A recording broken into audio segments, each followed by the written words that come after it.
Imagine an old European square on an October evening in the year 1918. Leaves swirl in the air, and church bells chime a requiem for the millions of souls taken away by the Great War. The yellowish light of paraffin lamps flickers in the windows of houses, and somewhere in the depths of these houses sit people who are no longer the same as they were 4 years ago. They look at their hands and don't recognize them. They look in the mirror and see other people's faces. The world they knew lies in ruins, and a new one has not yet been born. And in this silence, in this gap between the old and the new, something dark begins to stir, something that would later be called fascism. Greetings, my dear listeners. Today we are going on a journey through the winding paths of the human mind to the place where ideas are born that can turn the world upside down. Let me know in the comments what city you are from and what time it is. It's interesting to find out where this night's story took you. Close your eyes and feel the breath of time. Europe, in the year 1918, is like a patient who has just woken up from a major operation. The First World War is over, but its ghosts still roam the streets of the cities. The smell of gunpowder is embedded in the walls of the houses, and the images of the trenches, where a human life was worth less than a bullet, are forever lodged in people's memories. In this atmosphere of pain and frustration, ideas that will change the face of the 20th century begin to mature. Imagine a young Italian man who has returned from the front to his small village somewhere in northern Italy. His hands still remember the cold of the rifle, and his eyes have seen too much death. He comes home and finds his world crumbling in a new way. The factory where his father worked has closed. Money has depreciated so much that you have to pay what a cow used to cost for a loaf of bread. And in the neighboring town, workers are taking over factories, waving red flags and shouting for world revolution. This young man feels betrayed by everyone, both those who sent him to war and those who now promise a brighter future through class struggle. There is a rage brewing in his chest that is looking for an outlet, looking for someone to blame and someone who can provide answers. Such people, millions of such people, became the soil in which the seeds of fascism sprouted. It was not an accident. It was not the result of one evil genius. It was like swamp gas that accumulates in standing water and waits for a spark to burst into a blue flame. Fascism was not born in libraries or in the silence of classrooms.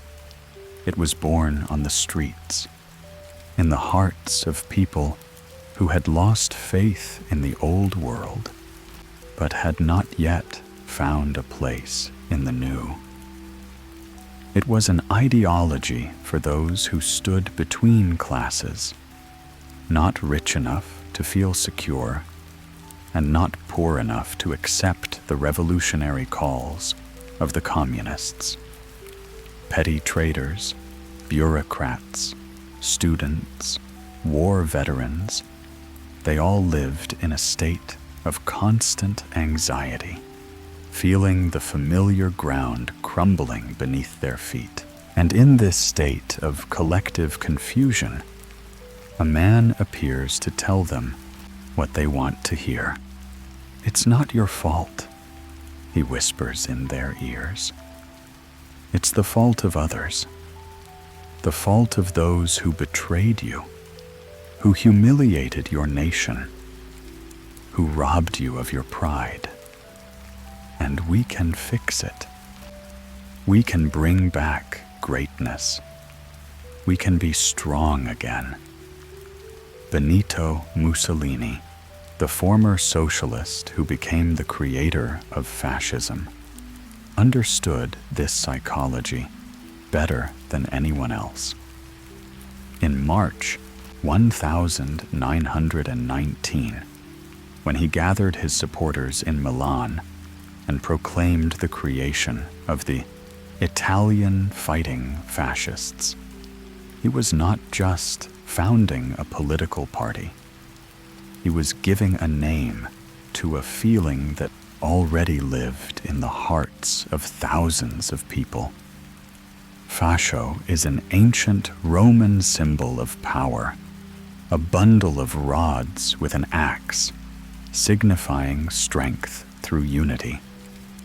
This image spoke to people in the language of symbols, the language of emotion, bypassing reason and appealing directly to the instincts. Mussolini was a master of political theater. He understood that after the war, what people needed were not programs, but dreams, not promises, but visions. And he offered them a vision of a new Italy that would rise from the ashes of defeat and humiliation. He spoke of a revival of the Roman spirit, of Italians being heirs to the great Caesars, not pathetic beggars for handouts from the victors. The first programs of the fascists strangely juxtaposed left-wing and right-wing ideas. They promised an 8-hour working day and land for the peasants. But at the same time, they called for military expansion and a cult of power. It was not a program in the classical sense. It was an emotional map of the world the fascists wanted to build. A world where there would be no room for weakness, where the nation would become a unified organism, where every man would find his place in the great march towards greatness. But behind the beautiful words, there was another reality. The black shirts, armed fascist units, marched through the streets of Italian cities, leaving behind them beaten socialists and leftist newspaper offices vandalized. This was violence dressed up in the form of patriotism, aggression, pretending to be the defense of national interests. And the most striking thing is that it worked. People who were tired of chaos, of strikes, of political scandals, looked at the marching columns of the black shirts and saw order in them. They heard Mussolini's speeches and felt that at last someone was speaking to them in a language they could understand, the language of pride, not shame, the language of strength, not weakness. When 40,000 fascists marched on Rome in October 1922nd year, it was not so much a military coup as a theatrical performance. Mussolini did not even participate in the campaign. He waited for the result in Milan, ready to flee to Switzerland in case of failure. But King Victor Emmanuel, instead of declaring martial law, preferred to negotiate. Fear of civil war, the hope that the fascists could be tamed and used, all this led to the fact that on the 30th of October, Mussolini became Prime Minister of Italy. Thus began an era that would last more than 20 years and change not only Italy, but the whole world. Fascism was no longer a localized Italian phenomenon. It became an export commodity, an idea that could be adapted to local conditions in any country where frustration and crisis reigned. But what is fascism in its essence? If we put aside all political manipulations and propaganda slogans, it is based on a very simple and very scary idea. The idea that some people are better than others by birthright. That a nation, a race, a group can claim a special place in the world, can demand living space at the expense of others. That the strong have the right to dominate the weak, not because it is fair, but simply because they are strong. This idea was not new.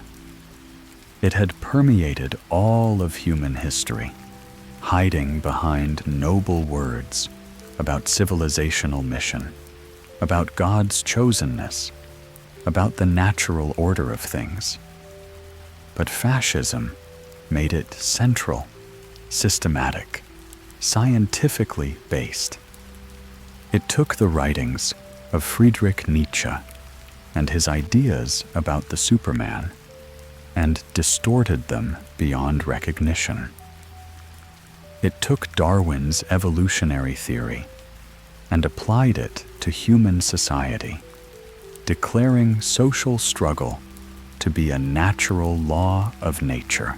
Mussolini, this former teacher and journalist turned dictator, turned politics into a religion. Fascism for him was not just a way of running the state, but a new faith that would replace Christianity and socialism. Faith in strength, in the nation, in the leader who embodies the spirit of the people. In fascist Italy, even the calendar began to be kept from the March on Rome, as Christians keep the calendar from the Nativity of Christ. Gradually, the fascist system entangled Italian life like a spider's web. Corporations, associations of workers and entrepreneurs, were set up to replace class struggle with cooperation for the sake of the nation.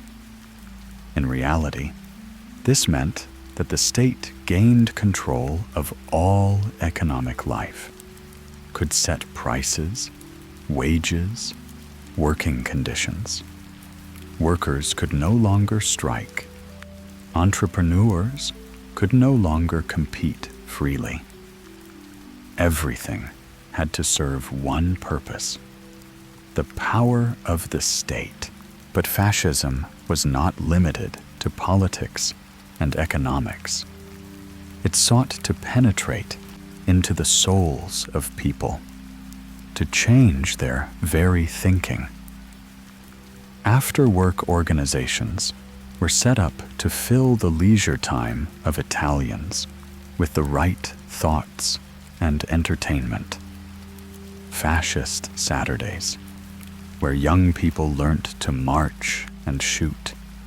Fascist weddings, where even the most intimate moments of life became part of the state ritual. And people accepted it. Not all of them, of course, but a great many. Because fascism offered them what they had been deprived of: a sense of belonging, a sense of purpose, the illusion that their lives had meaning within the framework of a great national project.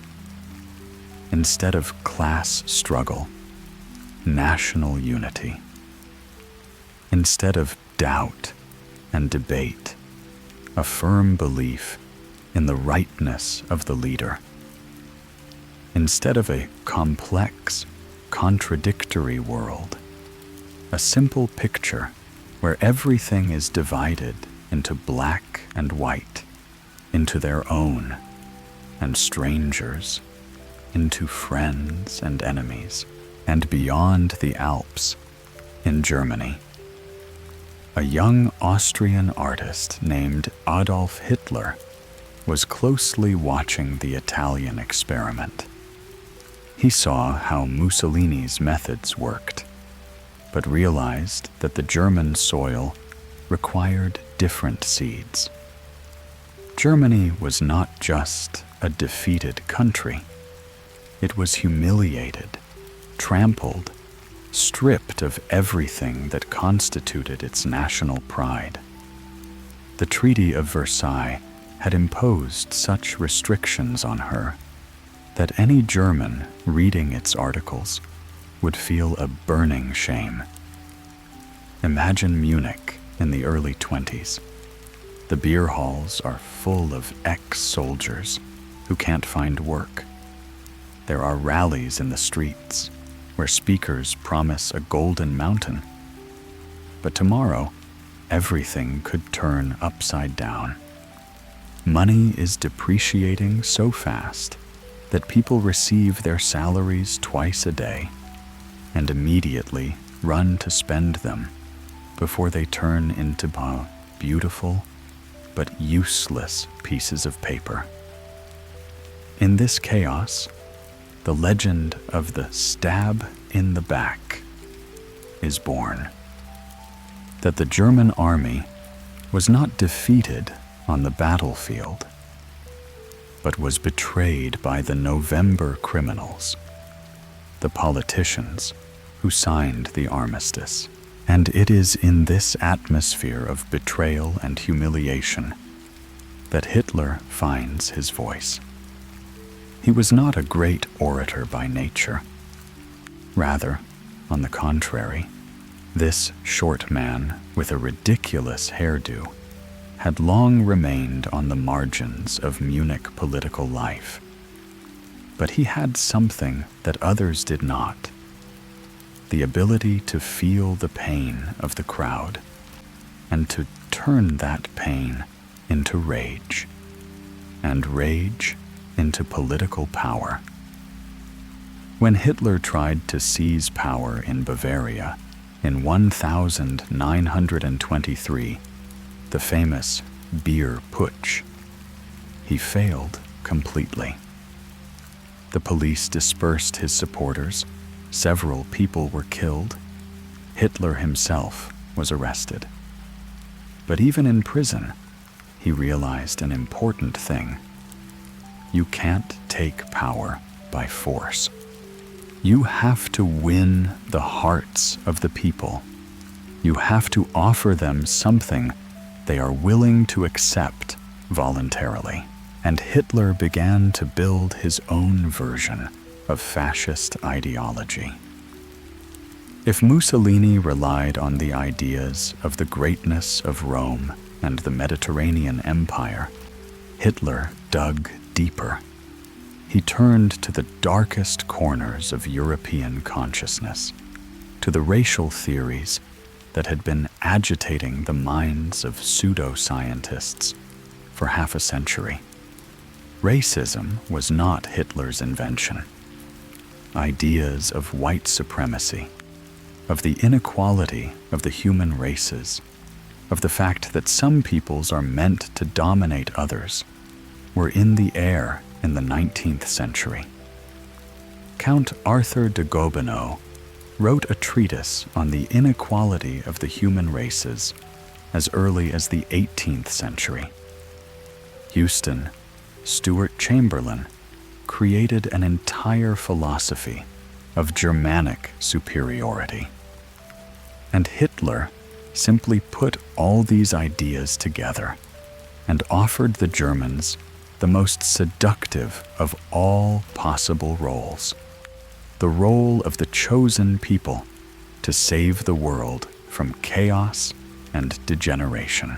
National Socialism, as the German fascists called their ideology, was an even more radical version of what Mussolini preached. If Italian fascism still retained some ties to traditional conservatism, German Nazism was revolutionary in the worst sense of the word. It did not want simply to change the political system. It wanted to change human nature itself, to create a new man, cleansed of racial rubbish and degenerate ideas. Anti-Semitism became the central axis of this system. In Nazi mythology, Jews became the universal enemy, responsible for all the world's ills, for capitalism, communism, liberalism, and moral decay. It was an ingenious construction in its simplicity. One group of people was declared to be the source of all problems, which meant that by eliminating it, all problems could be solved at once. But fascism did not limit itself to hatred. It offered a positive program, the creation of a people's community, where every German, regardless of class, would find his place in a strict hierarchy. The worker and the capitalist, the peasant and the intellectual, all of them were to become parts of a single organism, where each cell would serve the whole. This idea of a people's community proved incredibly attractive to millions of Germans. It promised to overcome class contradictions, not through revolution, as the communists had proposed, but through national unity. It said to everyone, "You are important not as a member of a class, but as a German, as part of a great nation with a special mission in the world." Hitler, unlike Mussolini, came to power almost legally. In the elections of 1932nd year, his party received 37% of the vote, not a majority, but enough to become the largest faction in parliament. On the 30th of January, in 1933, old President Hindenburg appointed Hitler chancellor, hoping he could control him. This mistake cost the world 50 million lives. Fascist ideology was like a virus that mutated in each new environment. In Spain, it took the form of the Falange, with its cult of Catholic tradition and Spanish greatness. In Romania, the Iron Guard combined fascism with mystical orthodoxy and the cult of martyrdom. In each country, fascism found its roots, its symbols, its heroes. but the essence remained the same. The idea of the superiority of one group over all others, and the right of this group to remake the world in its own image. Fascism was born of war and could not exist without war. Peace for it was not a goal, but only a respite before a new battle. Because only in struggle, only in confrontation with the enemy, could the fascist nation feel alive. Fascism needed an enemy like air. Without an enemy, fascist ideology would lose its meaning. Fascist energy would dissolve into everyday routine. And there were always enemies: communists, liberals, pacifists, intellectuals, foreigners, national minorities. The list was endless and could be added to as needed.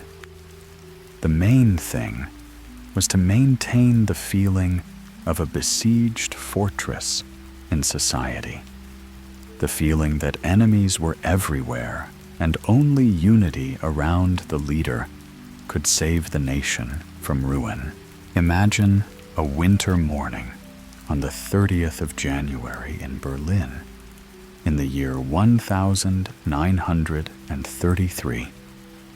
Snow lies on the rooftops, covering the city with a white blanket of silence. And in the government offices, a drama is being played out that will change the course of history. Old Field Marshal Hindenburg, a hero of the past war, signs the decree appointing Adolf Hitler as chancellor. His hand is trembling, either from age or from a premonition. He thinks he is appointing a puppet he can control. He does not know that he has just opened Pandora's box, from which will burst forth forces that could consume the entire world. The first months of Hitler's rule resembled a strange dance. On the one hand, the semblance of legitimacy, a coalition government, where the Nazis held only 4 positions out of 15. On the other, the underlying work of destroying all institutions of democracy. It was a process that the Nazis themselves called unification, the transformation of the whole of Germany into a single organism subject to one will. On the 27th of February, an event occurred which the Nazis used with ingenious political ingenuity. The Reichstag was burning. The symbol of German democracy was transformed into a giant bonfire in the middle of Berlin at night. The flames danced in the windows, casting red shadows on the snow, and Hitler and his cronies were already plotting how to exploit the catastrophe. It didn't matter who actually set the building on fire. What mattered was that the communists could be blamed for it. The decree on the defense of the people and the state, issued the next day, was a death sentence for German democracy. Formally, it was supposed to protect the country from the communist threat. In reality, it suspended all the basic rights of citizens: freedom of speech, freedom of assembly, inviolability of the home. Overnight, Germany became a police state where anyone could be arrested on suspicion of anti-state activity. But the worst part was not the decree itself, but the way society accepted it. Millions of Germans breathed a sigh of relief. At last, someone had put things in order. The chaos of the Weimar Republic, with its endless coalitions, scandals, political confusion, was finally over. People were willing to sacrifice freedom for stability. And Hitler gave them that stability. The stability of prison. On the 23rd of March, in the year 1933, the German parliament passed a law that effectively abolished itself. The act for the removal of the plight of the people and the state sounded almost innocent, but it transferred full legislative power to Hitler for 4 years. The deputies were voting for their own political death, and many of them realized this perfectly well. But what could they do? The Parliament building was surrounded by stormtroopers. The smell of violence hung in the air, and those who might have resisted were already in prison. Now Hitler did not have to reckon with Parliament, with the President, with the Constitution. He could create a new reality with his own hands, mold German society to suit his vision. And he began this work with a systematicity that amazed even his contemporaries. The first to disappear were the communists. Their party was banned as early as March, its leaders arrested or fled abroad. Then it was the turn of the trade unions. These organizations, which had defended workers' rights for decades, were dissolved on the same day, the 2nd of May. They were replaced by the German Labor Front, an organization obedient to the state, which was not supposed to defend workers' interests, but to mobilize them to serve the regime. The Social Democrats held out until June, hoping that they could find a compromise with the new government. But for Hitler, compromise was only a temporary tactic. When the SPD was banned, its leaders realized that they had overestimated the rationality of the Nazis. The Catholic parties did not even wait for the ban.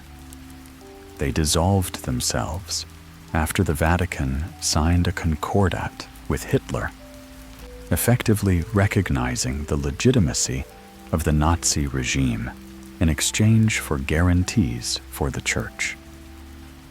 By the end of 1933, Germany had become a one-party dictatorship. But Hitler did not stop with political parties. His aim was what he called unification, the transformation of all German life into a single system where every person, every organization, every idea would serve one purpose: the exaltation of the Third Reich. The federal states, which had maintained their autonomy for centuries, were stripped of their autonomy. Elected local governments were replaced by commissioners appointed from above. Germany, which had traditionally been a decentralized country, where each state prided itself on its own peculiarities, became a unitary state with an ironclad vertical of power. But the real revolution took place not in administrative buildings, but in human souls. Hitler realized that it was not enough to control politics and economics. You had to control minds. So he created a loyalty machine that worked with German pedantry and efficiency.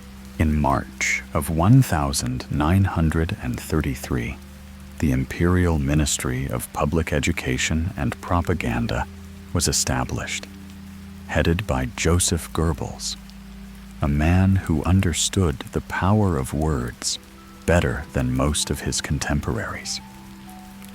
Goebbels was an intellectual with a doctorate in literature, but he put his mind at the service of his darkest instincts.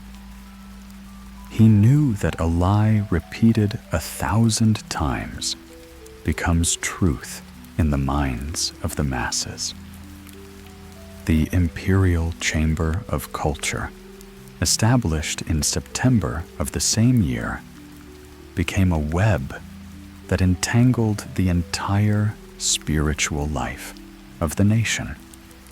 7 specialized chambers controlled the press, radio, cinema, literature, theater, music, and visual arts. You want to be a journalist? Join the press chamber and obey its rules. You want to write books? The Chamber of Literature will decide whether your work is worthy of German readers. Dreaming of a career as an actor? The Theater Chamber will check your racial and political affiliation. On the 10th of May, 1933, fires were burning in the squares of German cities. But it was not houses and warehouses that burned. It was books. The works of Heinrich Heine and Thomas Mann, Erich Maria Remarque and Stefan Zweig, Sigmund Freud and Albert Einstein were turned to ashes to the rapturous shouts of the students. It was a symbolic murder of German culture, which for centuries had developed in dialogue with the world, absorbing the best ideas and responding to them with its own discoveries.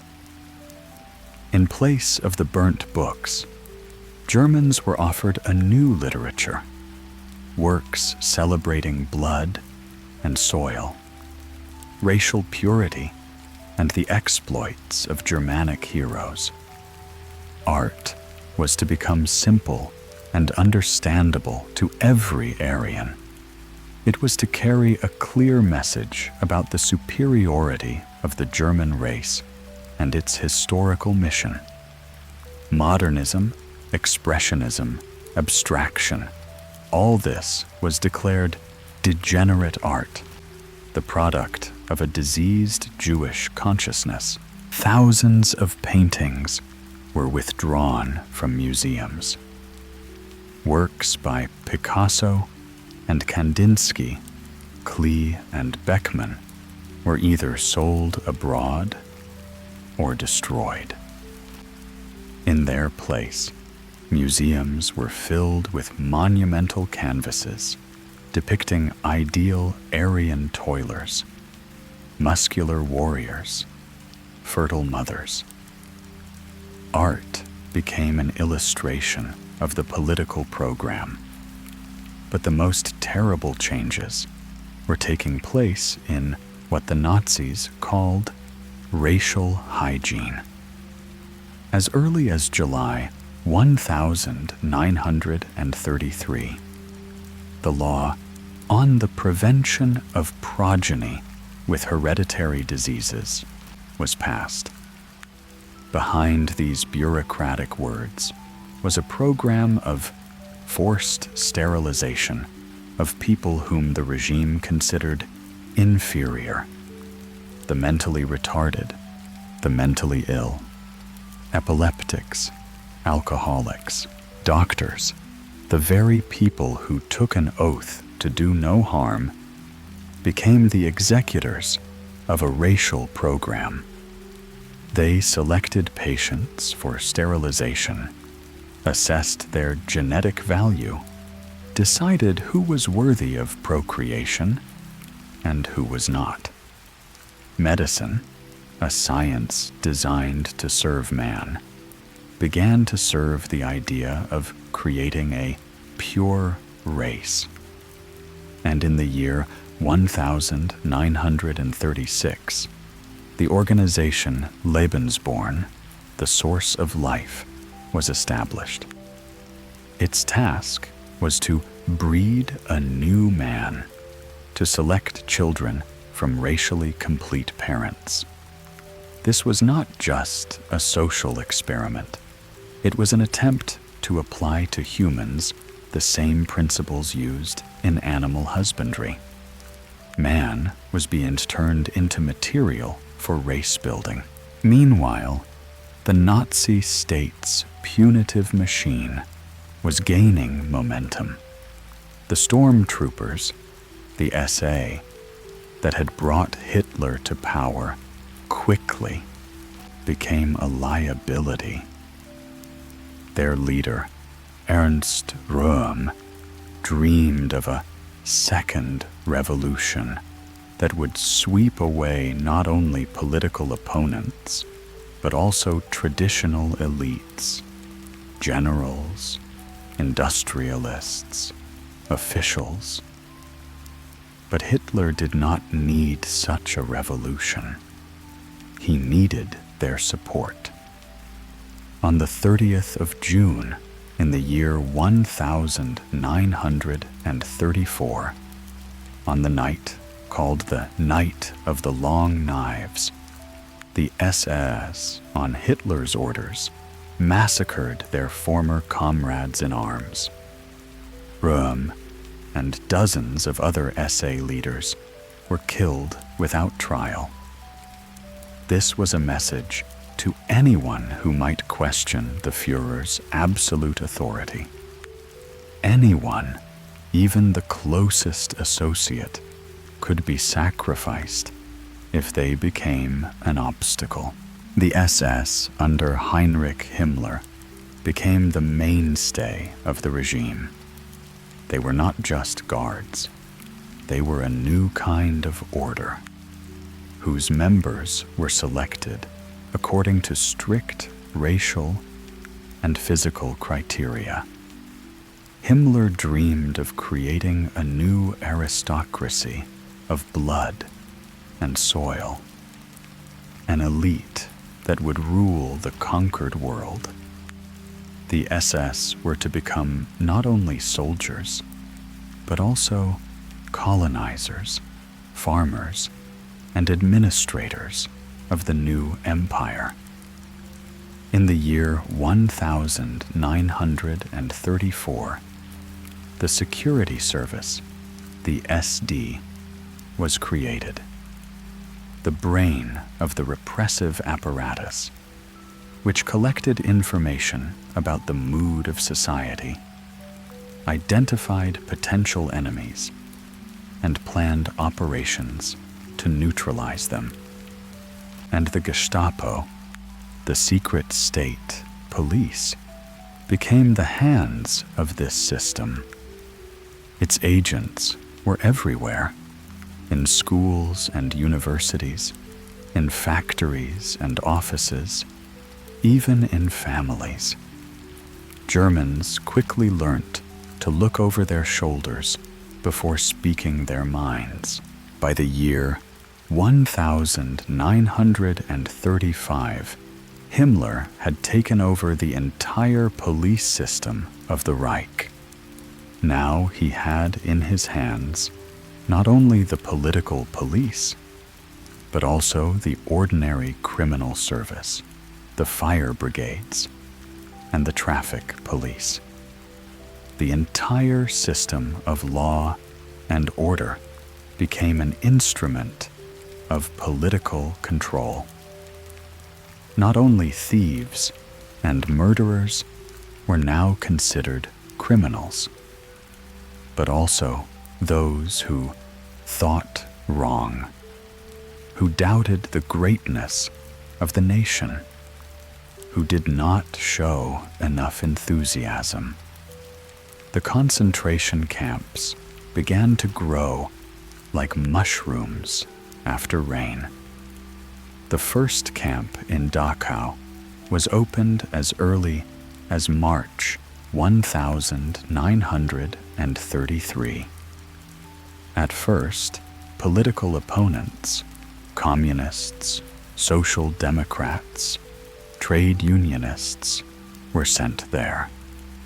But gradually, the categories of prisoners expanded. Criminals, vagrants, prostitutes, Jehovah's Witnesses, homosexuals, all those who did not fit into the Nazi ideal of a people's community. And then the Jews began to disappear. First, they were simply dismissed from the civil service. Then they were forbidden to practice law and medicine. Then they were expelled from schools and universities.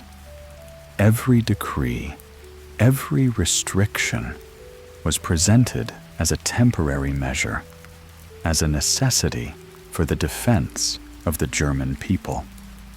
But behind these bureaucratic formulations lay a plan that was terrifying in its totality. On the 15th of September, 1935, in Nuremberg, the city of medieval cathedrals and craftsmen, laws were passed that forever changed the concept of human dignity. The Nuremberg race laws stripped Jews of their German citizenship, forbade them from marrying non-Jews, and turned them into second-class citizens in their own country. The law was written by lawyers, passed by a legally elected parliament, and published in official publications. Discrimination acquired the status of state policy, but the Nazis went even further. They realized that in order for their ideology to triumph fully, it was not enough to control politics and the economy. They needed to control culture itself, the very thinking of the people. So they began to rewrite history, to remake art, to re-educate children. In schools, German children were now taught racial science, the pseudoscience of the superiority of the Aryan race. History textbooks told of the heroic struggle of Germanic tribes against the Roman legions, of the glorious exploits of the Teutonic Knights, of how Jews and Slavs had for centuries parasitized the honest labor of German peasants and artisans. Geography became the justification for the theory of living space, the idea that the German people needed new lands for their biological development. Even mathematics and physics did not escape ideologization. Einstein's theory of relativity was declared a Jewish pseudoscience and was opposed by Aryan physics based on common sense and folk wisdom. Abstract mathematics was considered to be the product of Semitic thinking, incapable of a concrete, practical perception of the world. And cinema became a powerful propaganda tool. Leni Riefenstahl's films Triumph of the Will and Olympia showed Germany as a country of heroes, a country of beautiful, strong, determined people marching towards a bright future under the guidance of a wise leader. These films were beautiful. Riefenstahl was a talented director, but their beauty served an ugly purpose. It made Nazism attractive, romantic, almost religious. Religion, by the way, became a special problem for the Nazis. Christianity, with its ideas of equality, love of neighbor, forgiveness of enemies, did not mix well with racial theory and the cult of power.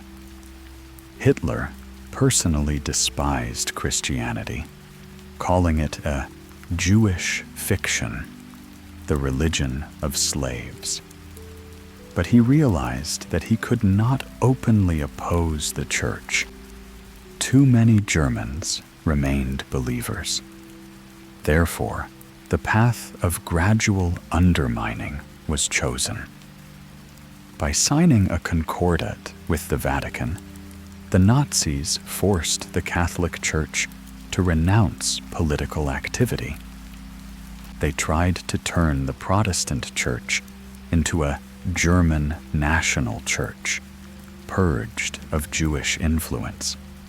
They created German Christians who preached that Jesus was an Aryan and that the Old Testament was a harmful Jewish fabrication. But not all priests agreed with this interpretation of the faith. Pastor Martin Niemöller founded the Confessing Church, which refused to accept the Nazi version of Christianity. For this, he spent 8 years in concentration camps, but he did not break. His famous words, "First they came for the communists, but I was not a communist and kept silent," became a warning to future generations about what indifference to other people's misfortune leads to. The Nazis' economic policy was also subordinated to their ideological goals. They were not seeking prosperity for prosperity's sake. They were preparing the country for war. The 4-year plan, introduced in 1936 under Hermann Göring, was essentially a military mobilization plan. German industry was being rebuilt to produce weapons, aeroplanes, and tanks. Unemployment, which was the scourge of the Weimar Republic, was indeed eliminated. But not because the Nazis found a magic formula for economic development, but because they put millions of people to work building autobahns, military factories, and fortifications. Every working German became a cog in a war machine that was preparing to conquer the world. Joy Through Strength was the name of the Nazi program that was supposed to fill the leisure time of workers with proper entertainment. Cheap cruises, plays, sporting events, all this was offered to workers in return for the right to strike and independent trade unions. It was a system of total paternalism. The state knew what was best for you.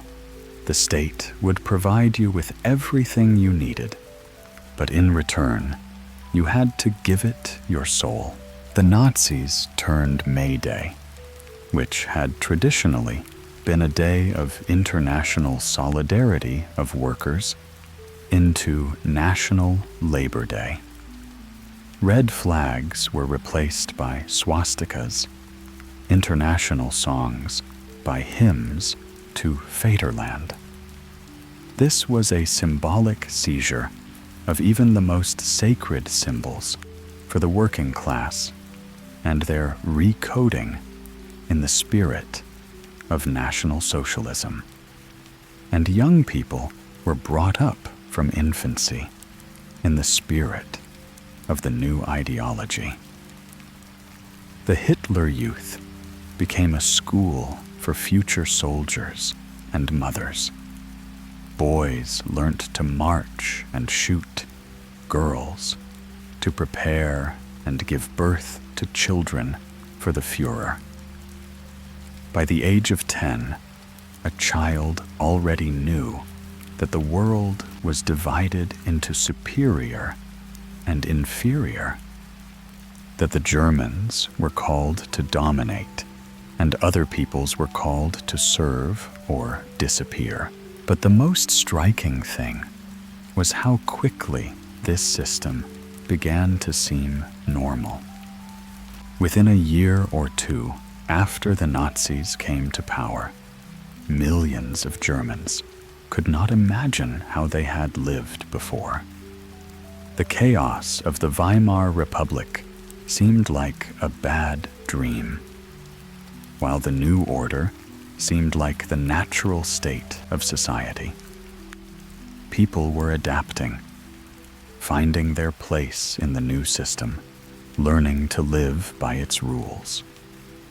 Of course, there were those who resisted.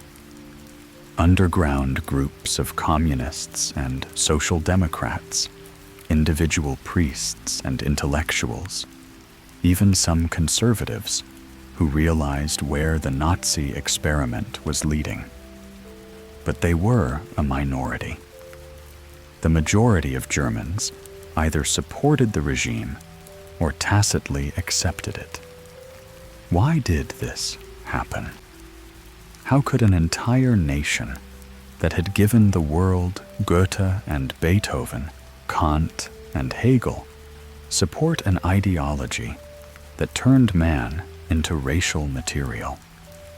The answer to this question lay not in the peculiarities of the German character, but in the peculiarities of the historical moment. Fascism was a disease of crisis.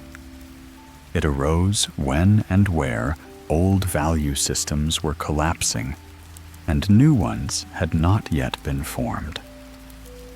At such times, people are gripped by fear. Fear of uncertainty, of a future that cannot be predicted. And fascism offered a cure for this fear. Simple answers to complex questions, clear goals instead of agonizing doubts. The charismatic leaders of fascism, Mussolini, Hitler, and later others, were able to speak to this fear in its own language. They did not offer rational solutions to problems. They offered emotional surrogates. Instead of analyzing the causes of the economic crisis, they looked for blame. Instead of the complex work of building a just society, they offered simple recipes for achieving greatness through conquest. Hitler had a special gift. He could turn personal pain into collective rage. In his speeches, he literally, physically embodied the suffering of the German people. His voice broke with indignation when he spoke of the Treaty of Versailles. His face contorted with hatred when he mentioned Germany's enemies. And then, gradually, his voice became calmer, more confident, as he spoke of the future greatness of the Reich. As people listened to him, they experienced with him the whole range of emotions, from despair to ecstasy. It was not politics in the usual sense of the word. It was a mass psychotherapy session where millions of people received the illusion of healing from historical trauma. Fascist ideology worked like a drug. It gave temporary relief from pain, but required ever larger doses, ever stronger stimuli. And these incentives came in the form of new enemies. new threats, new reasons for mobilization. After the communists, it was the turn of the Jews. After the Jews, it was the turn of the Slavs. After the Slavs, it was the turn of all those who hindered the realization of the racial utopia. Once started, the machine of hatred could not stop. It demanded more and more fuel. On the 9th and 10th of November, 1938, the Kristallnacht took place all over Germany, an organized pogrom during which synagogues were destroyed, Jewish shops were looted, and dozens of people were beaten and killed. The streets of German cities were strewn with shards of broken shop windows, hence the name. But this was not a spontaneous explosion of popular anger, as propaganda claimed. It was a carefully planned operation designed to show the Jewish population that there was no place for them in the new Germany.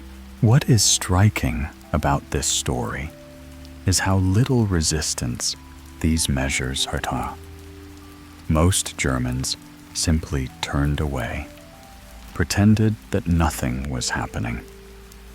They went to work, read newspapers, watched films, raised their children, all against a backdrop of disappearing neighbors, closed shops, destroyed churches. The ordinariness of evil was perhaps the most frightening discovery of that time. By the end of the 30s, the fascist system had reached its peak. Germany had become a giant war machine, every detail of which worked to prepare for war. The economy was militarized, society was mobilized, culture was unified. But most importantly, the ideology of fascism became not just a political program, but a new religion that claimed to explain all the mysteries of existence. Fascism proved to be contagious. Like a flame spreading from one house to another in an old European city, the ideas of Mussolini and Hitler began to spread across the continent, finding in each country its own particular form, its own unique flavor. And each time this ideology adapted to local conditions, absorbed local grievances and dreams, turning into something new, but retaining its poisonous essence. In Romania, where the fog rises from the Danube on cold autumn evenings, Corneliu Zel Codreanu's Iron Guard was born. Romanian fascism was special. It combined racial hatred with orthodox mysticism, creating a movement that called for purification through suffering and death. Guardsmen wore white shirts with green bags of earth on their chests, a symbol of connection to their native soil. They established work camps where physical labor was combined with spiritual exercises, where young Romanians were hardened for the coming struggle against the Jews and communists. In Spain, under the scorching sun of Castile, José Antonio Primo de Rivera created the Spanish Phalanx, a movement that dreamed of reviving imperial greatness through national syndicalism. The Spanish fascists spoke of a united, great and free Spain that would once again become the ruler of the seas. They rejected both capitalism and socialism, proposing instead a corporate state where every Spaniard would serve the common cause of restoring national glory. Even in faraway Brazil, where tropical rain washes over coffee plantations, there was a fascism of its own. Plinio Salgado's integralism. Brazilian fascists wore green shirts and greeted each other with the word anaue. Their ideology was softer than the European ideology. They did not preach racial superiority, because in Brazil, that would have been absurd. But they too dreamed of a strong state, of national unity, of an order that would put an end to liberal chaos. What was it that made fascist ideology so attractive to such different peoples in such different circumstances? The answer lay in the very nature of this ideology, in its ability to turn complex problems into simple solutions, the diversity of the world into a black and white picture. Fascism offered people the most seductive of all possible explanations for their problems. It was not the unjust order of the world, not economic laws, not historical processes. It was a conspiracy. There is always a group of enemies who secretly manipulate events, who deprive honest people of their rightful place under the sun. And it is only necessary to expose this conspiracy, to destroy the conspirators, as all the problems will be solved by themselves. This conspiracy logic was incredibly convenient because it removed the responsibility for people's own lives. Can't get a job? Blame the Jews who have taken over all the key positions. Country losing the war? Blame the traitors on the home front. Economic crisis? The lies of the international bankers. For every problem, there was a simple answer. For every failure, there was a convenient culprit. And most importantly, fascism offered not just an explanation of problems, but a way of solving them. Not through long, painstaking work, not through compromise and negotiation, but through struggle, through violence, through the subjugation of the weak by the strong. It was a solution that appealed to the most primitive instincts, the desire to dominate, the hunger for simple answers, the longing for a strong hand that would bring order. Fascist leaders understood the psychology of the masses better than many professional psychologists. They knew that people were driven not so much by rational interests as by emotions, fear, anger, pride, envy. And they skillfully played on these emotions, turning political rallies into religious mysteries, where the crowd experienced collective purification through hatred. The Nuremberg Congresses of the Nazi Party were just such mysteries. Hundreds of thousands of people gathered in huge stadiums, decorated with swastikas and eagles. Searchlights pierced the night darkness, creating a cathedral of light. Bands played solemn marches, choirs sang hymns to the greatness of the Reich. And in the center of all this action stood the Führer, a small man in a brown shirt who suddenly turned into a deity, the embodiment of the will of 70 million people. People left these congresses transformed. They felt part of something great, part of a historical drama in which they had an honorable role to play. It was more intoxicating than any wine, the feeling that your humble life was taking on cosmic meaning, that you were serving not just the state, but the higher purpose of your people. Fascism was a master of symbols. The swastika, the Roman salute, torchlight processions, military uniforms, granite monuments, all this created a special aesthetics of power, which acted on people's subconscious.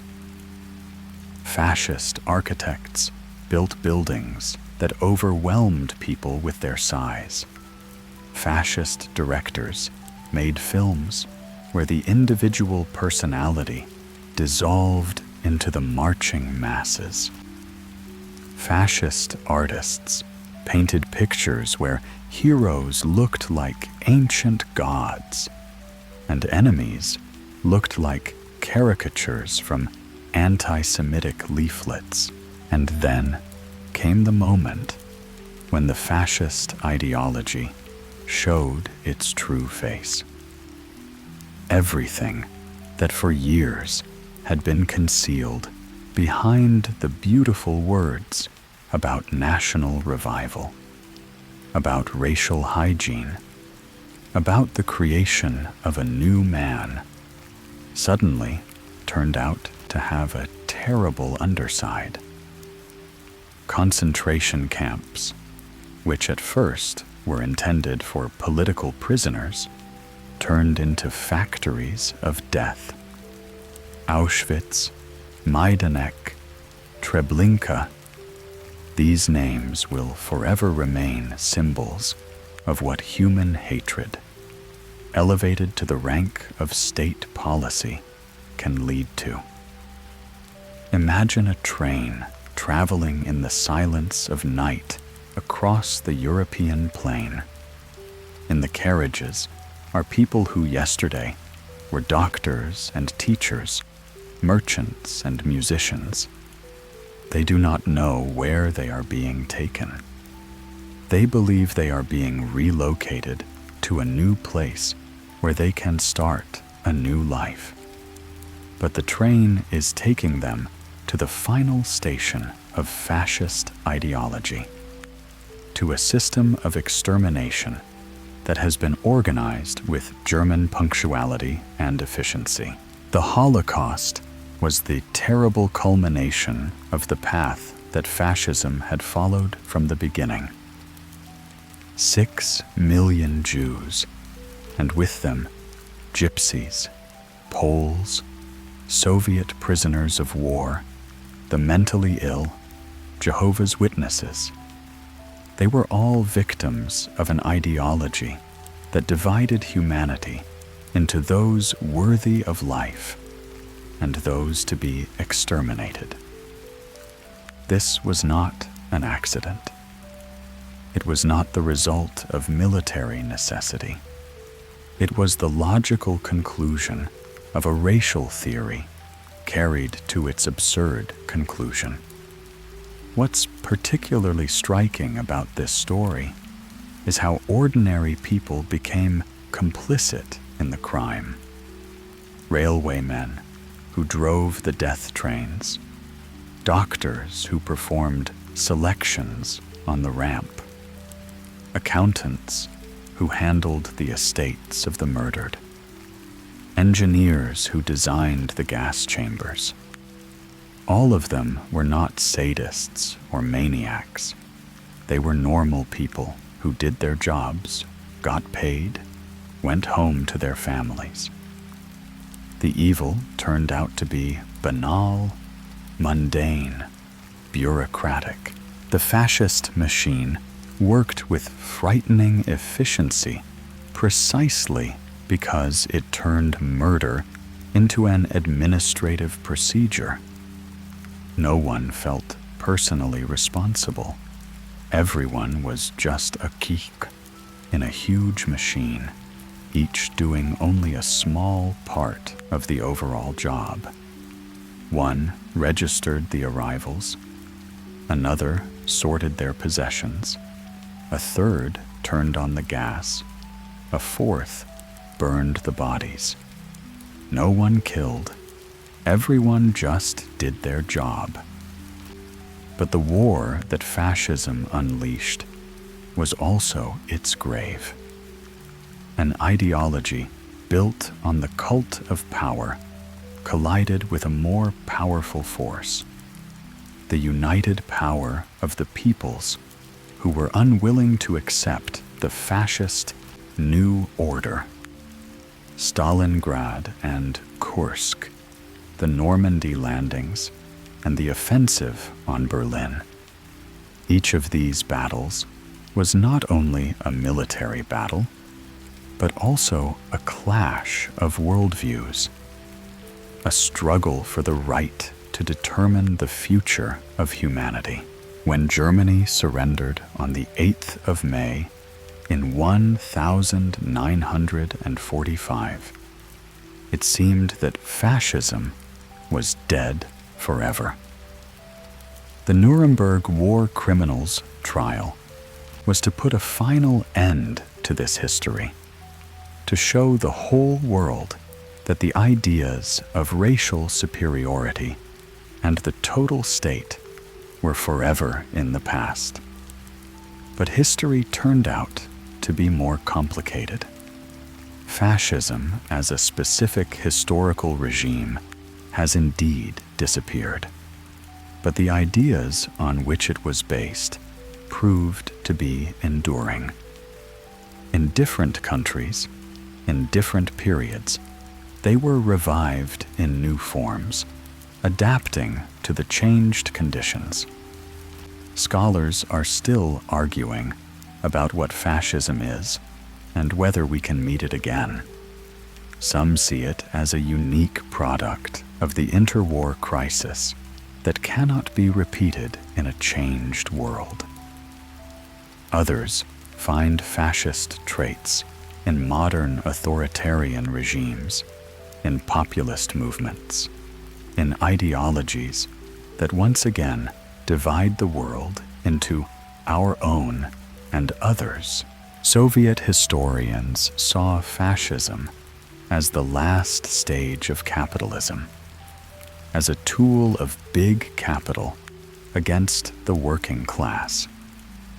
Western scholars created the theory of totalitarianism, which combined fascism and Stalinism as two versions of the same phenomenon: the state's desire for total control over society. Phenomenologists tried to understand fascism as a unique historical phenomenon generated by the specific conditions of a particular epoch. But behind all these scientific disputes lies the main question: can it happen again? And the answer to this question lies not in the realm of political science or sociology, but in the realm of human nature.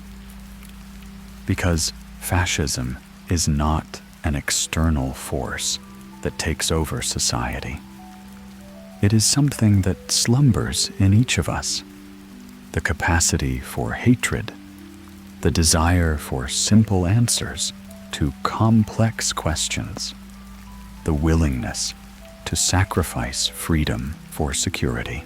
Every time we divide the world into good and bad, every time we look for someone to blame for all our troubles, Every time we are willing to support a strong leader who promises to bring order at any cost, we are taking a step down a path that could lead to a new fascism. The modern world is full of temptations of this kind.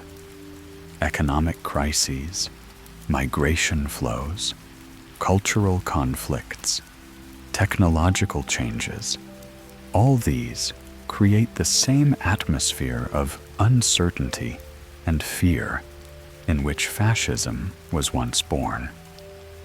Once again, leaders emerge who offer simple solutions: close borders, expel outsiders, return to traditional values, make the nation great again. Of course, modern populists don't wear brown shirts or march with torches. They use the internet instead of radio, social networks instead of mass rallies. But the mechanisms remain the same: finding enemies, creating simple explanations for complex problems, appealing to the people against the elites, promising to restore lost greatness. The history of fascism teaches us that democracy is a fragile thing. It can collapse not only under the blows of external enemies, but also from the indifference of its own citizens. When people stop being interested in politics, when they are ready to delegate all decisions to a strong leader, when they lose the ability to think critically, then the way is open for new dictatorships. But history also teaches us that humanity can learn from its mistakes. European integration, international institutions for the protection of human rights, the system of collective security. All this was created precisely to prevent a repetition of the nightmare of the 30s and 40s. And yet, vigilance is always needed.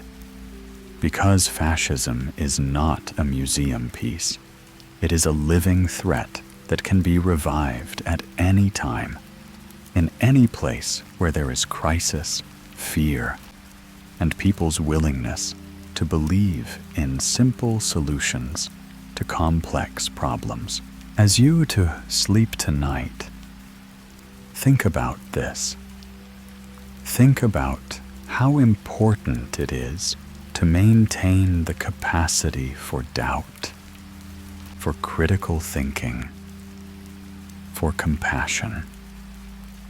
Think about the fact that each of us is responsible for the society in which we live, and that the best defense against fascism is not armor or guns, but educated, thinking, free people who will not allow anyone to turn their fear into hatred, and hatred into political power.